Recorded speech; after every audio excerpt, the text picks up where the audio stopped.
What's up, everybody? Welcome back to the channel. We are back on Mississippi Queen. We are doing our typical yearly LS Fest crunch. So, truck is up on the lift. We're going to be starting with getting the upper spring pockets cut off of the front of the truck so we can get our coilovers on, get those brackets welded up, and kind of move on from there. We got to swap some rear ends, put some transmissions in. So, come along with us. Let's get this thing together and get ready for LS Fest.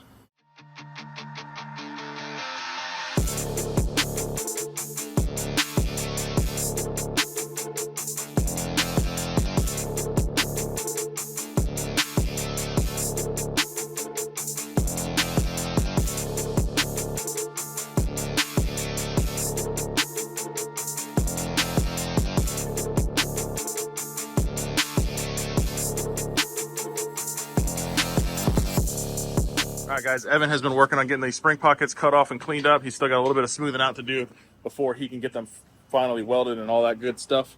But they do fit pretty good. So a little bit of cleaning. We got the trans going in right now. But basically, that's how that'll sit. You can weld it on, then this bracket will be flipped around. Shock will go down there like that. So we'll get those welded out. They went to lunch, so he'll finish that up when he gets back. And then we're going to get this transmission bolted in, which is going in right now. Get the transfer case on so we can measure for drive shafts so that we can get those coming. All right, guys, we are finally done playing musical rear ends. I got the old 9-inch out of our old frame. The only thing we still got to take off of this is the front bumper, some of the brake lines, and our coil packs and some of the wire stuff, and get it under there. But this rear end is out now. It needs to be taken apart so that we can put everything in that housing over there, if you can see it. Oh, there you go. But I got to get this thing back up in the air. We got to get these knocked off, our old shackle mounts. We're going to put leaf spring sliders in there. We got our transmission and everything in yesterday. Had to do a little bit of floor clearancing. I'll show you guys that. But we're moving along. Got to get some stuff done. And it's all hands on deck. So I'm filming stuff as we can go. But we got a short amount of time to get everything done. Next on the list, we got to knock these rigs off and get ready to put our sliders in.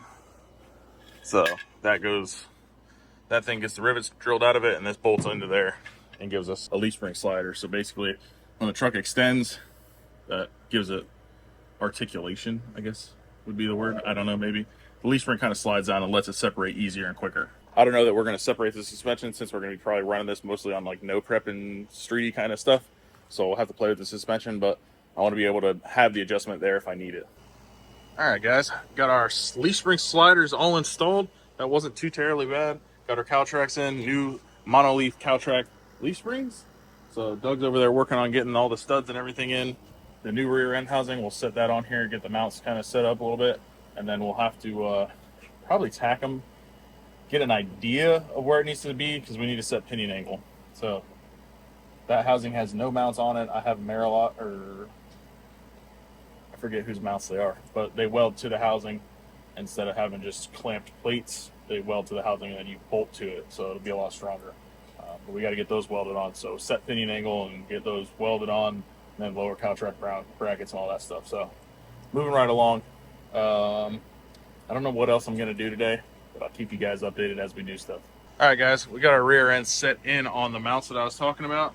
Unfortunately, they're a little bit of a gap because this rear end we got from Quick Performance has a little bit smaller tube than these were intended for. But shout out to Quick Performance. If you guys need anything, gear sets, rear ends, anything, hit those guys up. They've always helped us out, and I'm excited to be running one of their units. So go head on over to quickperformance.com, check out what they got. If you got a hot rod or anything like that, they got complete packages, so see if they got something you need.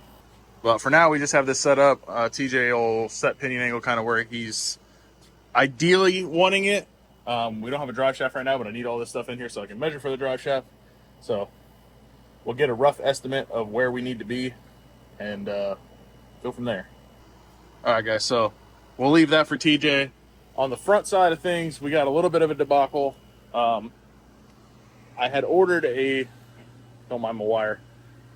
I had ordered this four-wheel drive coilover kit from the guys over at Atomic. Well, I didn't read the instructions, and I'm not sure if this lower control arm is factory, but apparently this mount doesn't work right if it's not. So this coilover was all over the upper control arm, which is on the ground right here. So you can see that's pretty well a V.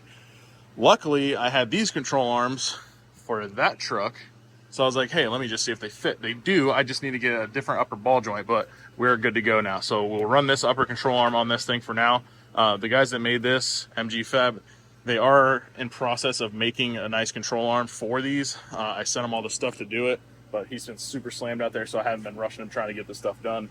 But we'll get this all situated. I just got to get a ball joint for a like mid-80s S10 or a G body, something like that. It's a little bit longer, and that will work perfectly fine. So I don't think we're saving any weight there, but a ton of room to actually clear the coil over. So that's good there. This whole thing has been nothing has fit at all. Everything has had to be custom adjusted something. Nothing has fit at all on this thing. Everything we have tried to do has been a nightmare. So hopefully we can get this thing done. We're just keeping at it, working at it. And I honestly don't even know if the front drive shaft's going to fit. We clocked that transfer case 80 different ways, and we're just going to have to put one up there and hope for the best. I'm sure we'll have to trim some stuff off the bell housing on the transmission and a couple of little mount spots, but hopefully the drive shaft clears. Otherwise, we're going to show up to LS Fest with two-wheel drive, and we'll have to figure something out later. In hindsight, I probably should have just got a Turbo 400 for it, but I was trying to be difficult. Yeah, I was trying to be different, but difficult is probably the better word there. I was trying to be difficult. So, yeah, I don't know why we do this every year. I said this year, I'm like, I'm not going to do LS Fest Crunch, and then here we are doing it again. So I think I like this shit anyways. I like being stressed out and working, I guess. I don't know. All right, guys, we're going to end this off here. We'll pick you back up tomorrow. I got a couple things I got to get done today, and it's getting super, super hot out, and we've been here since about 6 o'clock this morning. So we're going to take the old frame back to the house. If anybody wants that thing, it's got a built rear end in it. If you want the frame, come, I'll make you a smoking deal on it. Get it out of my life. So if you do want that thing, shoot me an email. It'll be down in the description. Somebody local, hopefully pick that thing up, get it out of my life, and yeah, we'll go from there. What's up, guys? We are back in the shop super early this morning trying to get Old Mississippi Queen done for Holly LS Fest East 2024. My absolute favorite event of the year. We always try to have something there. Me and Jackson will be up there. I'm not exactly sure which car he's going to have yet, but we're sure as hell trying to bring Mississippi Queen. So if you've never been to that event, it's an absolute blast. They got autocross, drifting, drag racing, big burnout competition, huge car show. So it's an absolute good time at a beautiful track. I highly recommend you guys check it out. September 6th through the 8th, Bowling Green, Kentucky, Holly's hometown track, and I absolutely love it there. So follow us along as we get this thing done, and hopefully we'll see y'all there. All right, guys, we are back at the shop. Ended up putting our bumper on because I wanted to get rid of the old frame that was sitting out there in front of the shop. I just wanted to get it out of there. It kind of looked trashy, and the landlord was not happy about it. So got that thing stripped, got it out of here. Today, I'm going to do as much as I can. All right, so we got some stuff that needs to be fabricated, and I ain't a welder. So I can stick some stuff together, but I'll leave it up to TJ and Evan. They can get it looking right, looking pretty, and functional. So today, we're going to swap intake manifolds. So this thing looks cool. It worked. However, the throttle always gets hung up, and being that we're going to be drag racing this thing, I don't want to deal with that. So we're going to go ahead and swap it out for a CID intake. Our boys over at Holly sent us a fresh set of 220 injectors, and we have one of their dual blade throttle bodies on the way here. It'll be here Monday, so this is Sunday. So that'll be here tomorrow, and my boy Jackson let me borrow one of his big old nitrous plates. So we're going to get all that stuff set up. I don't know that it'll perform much better than this intake, but it'll be simpler, and I won't have to worry about the throttle getting hung up. And we've had a few similar combos with that, so it'll be fairly easy for me to tune. My white truck originally was a very, very similar combo to this. It had a Edelbrock intake on it instead, and it was solid roller versus this one being hydraulic. Trying to mimic the combo as much as I can, because that thing back, I don't even know, 8 years ago was going 540s in the 8th at 3,600 pounds. So this thing should be probably a couple few, half-tenth maybe. I'm hoping to go 580s with this thing, but we'll see what it does. But we're going to get that intake manifold swapped out, get those fresh injectors in there, and then I'm going to start putting all the wiring stuff back on the engine because we don't need to take the engine back out. So if I can get as much stuff done as possible, we still got some welding up here we got to do. We got some welding in the back we got to do. So I'm going to get as much as I can done, and then hopefully Monday, tomorrow, TJ and Evan can knock out a little bit of welding for us and get us in good shape.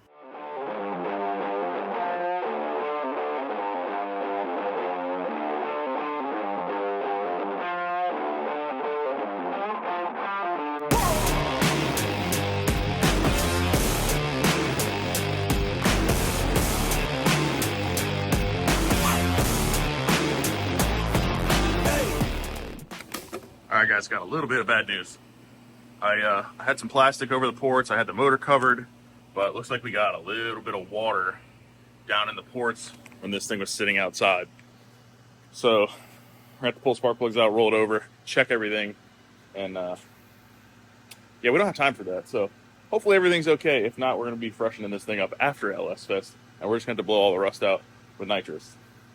Maybe, I don't know, but I'm gonna get the water cleaned out of the ports. We'll roll it over, and yeah, we'll go from there. I'm not super happy about that because this thing did run on alcohol and all that moisture in there. Not a good combination. So most likely we have to pull this thing out after LS Fest. Hopefully not beforehand, but definitely afterwards, and probably freshen it up.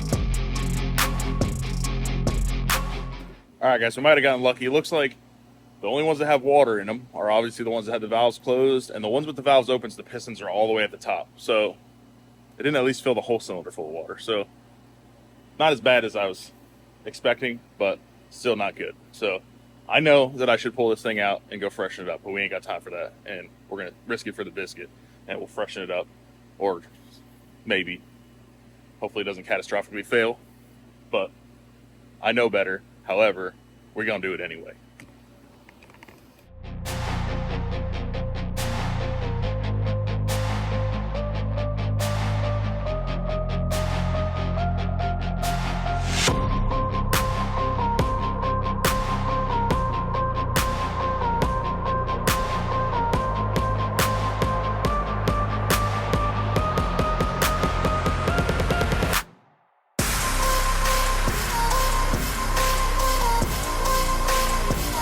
Intake is bolted on. Kind of hard to see. It's definitely going to need some work. The floor of the intake is taller than the actual intake port, so definitely manifold needs a little bit of work, which I anticipated. These things don't typically fit right out of the box, and the deck height scenario we have going on with this block, I was skeptical that it would even bolt on. So it does bolt on. Everything lines up. Just manifold needs a little bit of work. Probably cut on one side, trim a little bit here and there, just port match it to the heads, and it'll be good to go. So this manifold, Jack Stan let me borrow.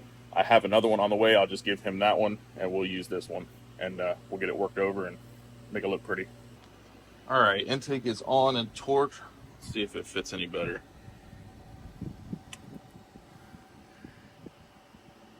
Ooh, I don't know if you guys can see that. Let's see. See if we can get these both in there. Hold on, stand by. There's some hair in there. It's not absolutely horrible. Definitely could be better. Can't get my phone in there with both, but you get the idea. All right, guys, went ahead and stuck our new Holley 220 injectors in. I absolutely love these injectors. They're probably one of the best injectors I've ever messed with, to be honest with you.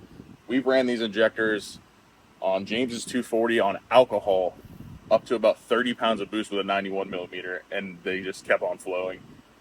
We run them on the Ultra Street Camaro, and that's just a nitrous combo. I know a ton of nitrous guys that run these injectors. They're just one of the best injectors on the market, to be honest with you. For a 220 pound an hour injector, this thing is a bad unit. So went ahead and got a fresh set of those in there.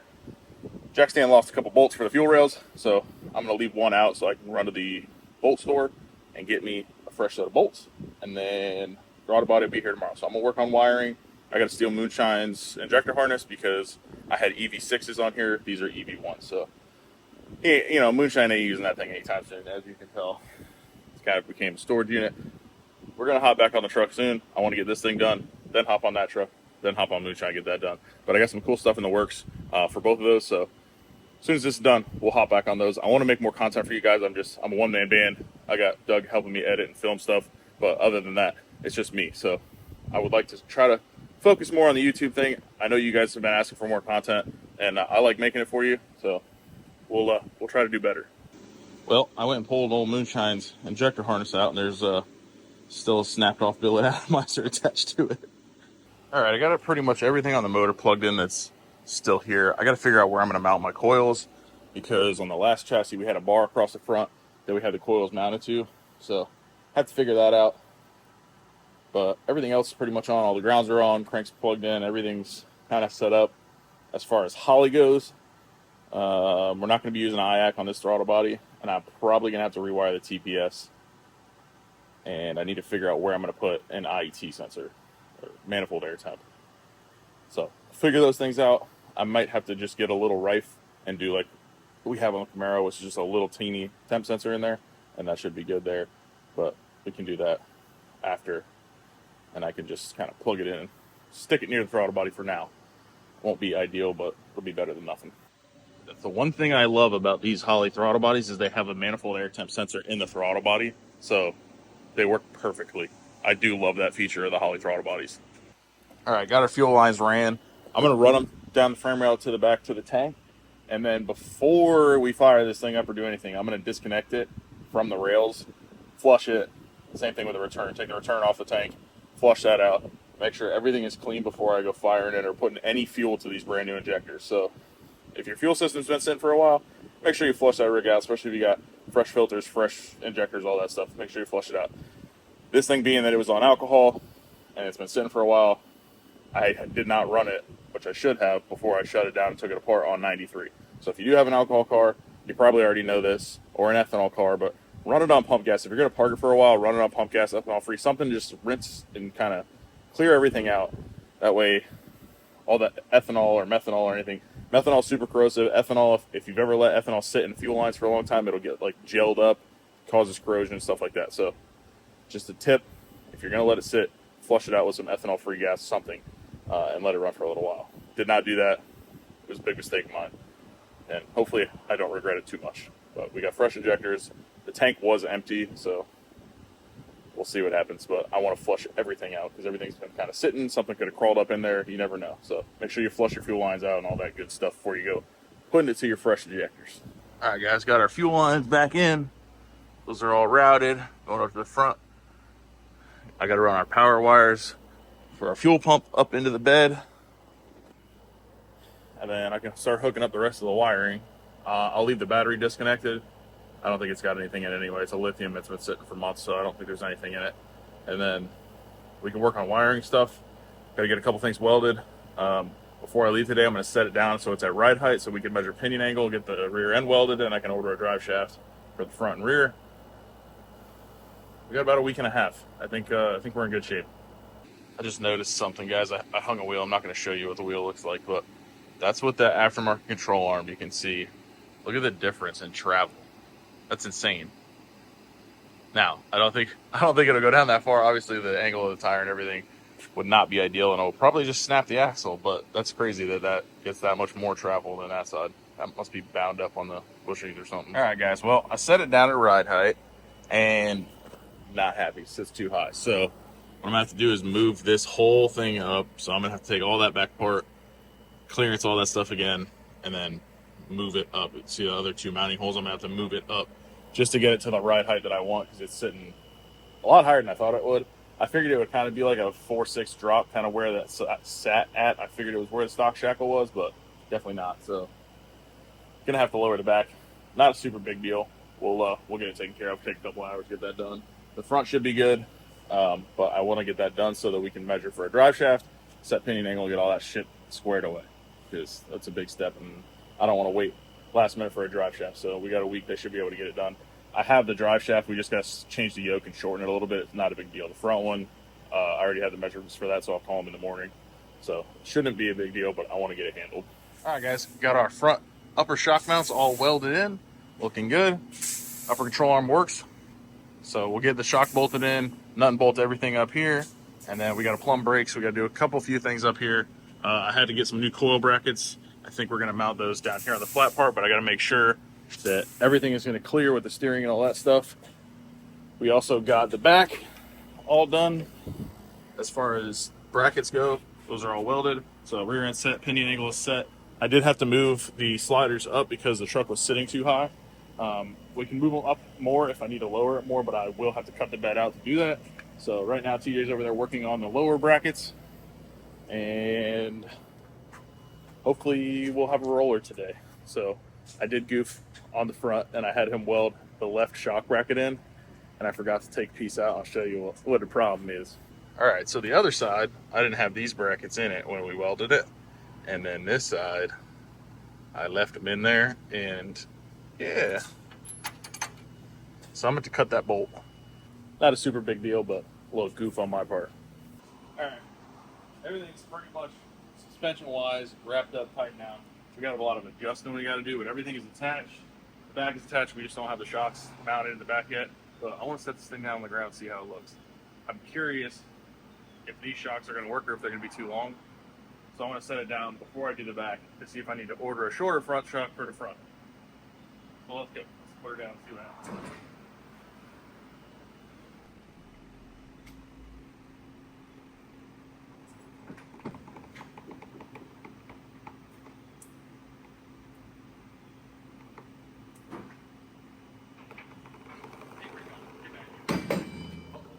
Uh-oh. I don't know what that sound was.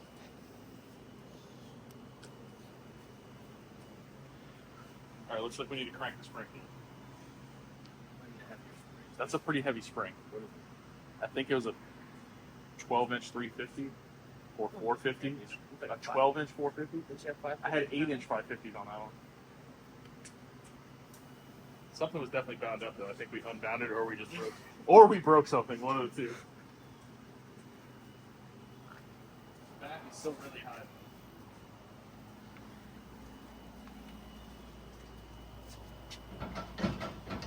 It's also sitting on the shock. On the front, yeah. I would like to go a little lower in the back, but unfortunately, I'll have to cut the bed to do that, which we can do eventually. But right now, I don't think I need to do that.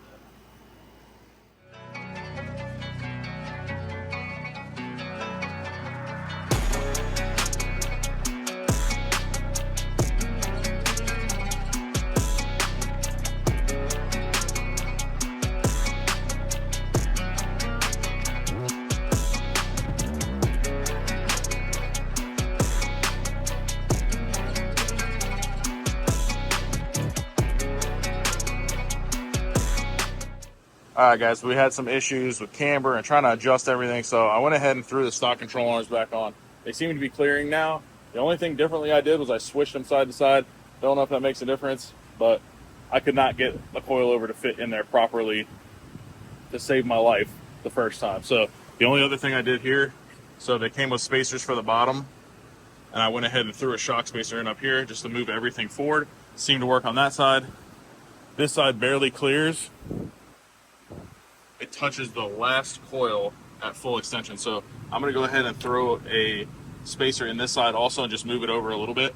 And that should help that side. I haven't tested this one with the tire on it to see it full hanging, but this is full droop and it seems to be clearing fine. So we should be good. I'm going to limit it some anyway, so I just kind of got to see where it's at. Whew. Yeah, it looks good. I forgot to get carb studs though, so I got to go get some carb studs for it, and then we'll put a nitrous plate on, get that bolted down. And then that'll pretty much be done. I'm just waiting on the bracket. Oh, that's going to be tricky. I just thought about that. I ordered a throttle bracket that is not going to work with that. Got to figure that one out. Might have to do a throttle rod. Was not anticipating that. Whoopsie. All right, guys. After the 45th and a half time, the front suspension is finally done. It's sitting a little bit higher than I initially wanted, but we can lower it. We ended up putting the stock control arms back on. We got the Mensker shocks off the Moonshine with the 550-pound spring off the white truck. It's been a conundrum. So right now it's sitting at full extension just to see kind of how we were. The axles themselves look like they'll be perfectly fine. They're not too crazy of an angle. So we'll set it down. Scout. Hit that lock.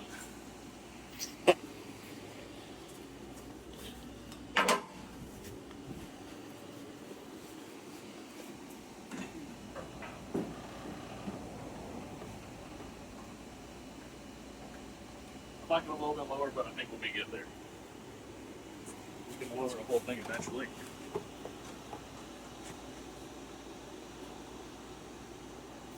But we got pretty much full travel without having a crazy axle angle, so we should be good, hopefully, for the no preppy style stuff. We'll just have to see. I got to get one upper bolt for that one. I screwed it up a little bit. And then we'll be done up here. We can tighten everything down. And then when we take it to get it aligned, we got to put new pins in it and all that stuff because they're missing. But we work on something else now. I've been working on that for like 3 days. It's driving me nuts.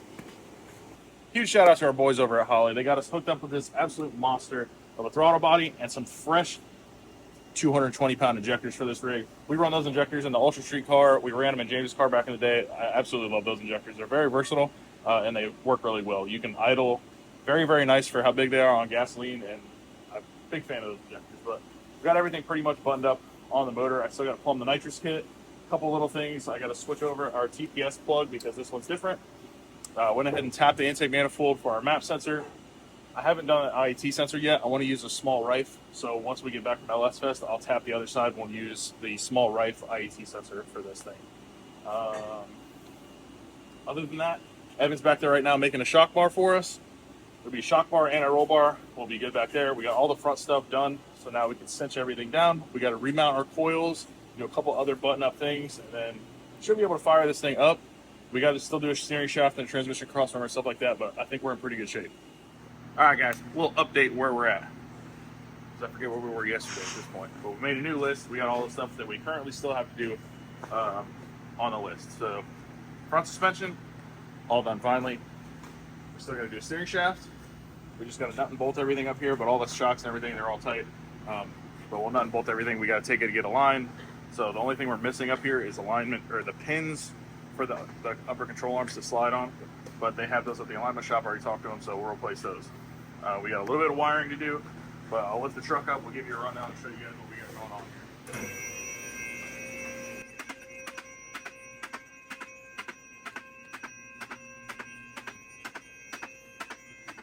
All right, guys, we remounted our coils down here, so they're up out of the way. I just got to get some wire holders so we can have everything kind of clear away from the drive shaft, but took a lot of room up there, moved everything back here, ordered some new brackets. Everything fits like it's supposed to. So everything's done up here. Waiting on drive shafts. Still got to make a cross member for the transmission. The piece that I bought that bolts here to go to the cross member does not fit, so that's not going to work. We still got to wire up our coils, which I'll do here in a minute. Make sure, just to see if all the stuff that we already had will fit, because we had them ran up front, so it might, distance-wise, it might work. Let's see. Moving to the back, we got our shock bar all installed. All of our CalTrack stuff is done. Sliders are in. Rear end's ready to go. The only thing we got to do back here still is put an anti-roll bar in, so that'll get mounted up there, go down to the housing. What else? Yeah, waiting on drive shafts. We'll go over the list. So all of our fuel lines are ran. We still got to plumb the brakes. That shouldn't take too long because I have everything from the old chassis, so hopefully we can just kind of lay everything out and hook everything up. The front, I'll have to do some stuff because we didn't have the TBMs on it before. Let's see, the other thing, we don't have, not going to be that fast, but from the OG white truck, we have our parachute mount from Motion Raceworks. We also have a wing for it, so we'll stick that on time allotting. I don't have a parachute for it, so honestly, I was kind of just going to leave it there and put the billet motion piece on there so we can push it around an LSS if we need to. Yeah, I think that's pretty much it for the update right now. So I got to pump nitrous. We got a big list we got to do. It's currently Wednesday? Thursday. It's Thursday. Yeah. So I had to think too. I've been getting up at like 5:30 every day to try and get this done, so bear with me. But I'm feeling good, so feeling optimistic, and I'm ready. I'm excited to go to LS Fest. I love LS Fest. Probably one of my favorite events of the year, so I'm excited to go. James, we just picked up all his stuff for the 240. We're putting the 427 back in that. I don't know what class we're running with it, but I just picked everything up from the machine shop. Had the block honed, board honed, decked, O-rings, fresh bottom end, all that stuff. So the 427 will be good. The last video out with that car, let me just put this out there. I don't, be honest with you guys, I don't read a lot of your comments because a lot of them, stuff like that happens, it's all negative stuff. So those of you that do leave positive comments, I appreciate it. Sometimes I see them. Most of the time I don't read them just because I don't want to see any of the negativity. But what happened with the 5.3 in that car was the pass before it melted everything. The trailer acted up. We weren't 100% sure if the battery charger was charging. It seemed to be. When he went up for that run, and when he was on the starting line on the chip, it was at 9 volts. Right before it finally let go, it was down to 6 volts. So that's why that motor yeeted itself. So we did figure that out, but he's rewired the car, put a CDI 600 in it. We now have EGT, so he's got me some more data so we can make that thing safe. So fresh motor going in that thing. We're going to try not to melt it this time. But just to give an update on what happened to that thing. Other than that, we're going to keep hustling on this thing. and worry about this. Probably going to blow this thing up too, because that's all I know how to do. But, you know, we're not going to spray a bunch to it right now. I still got a camshaft we got to change out in it, but I would like to eventually get up spraying, you know, 450, 500 horsepower worth of nitrous on this thing. It should be pretty rowdy, but we'll see. We got some fast trucks we compete with down there at Garrett's when we do the shootout, so hopefully everything that we've done works, and we'll go from there. Obviously, you get something like this out, it's not going to go 100% right the first time, and I've never messed with anything four-wheel drive, so it's going to be a learning curve for me. All right, guys, that's going to do it for this video. I appreciate you guys watching. We're getting close to getting this thing done. Come back in the next video where we fire this rig up, get her finished, maybe do some all-wheel drive burnouts, and get ready for LS Fest. Appreciate you guys watching. As always, stay tuned, and we'll see you in the next episode.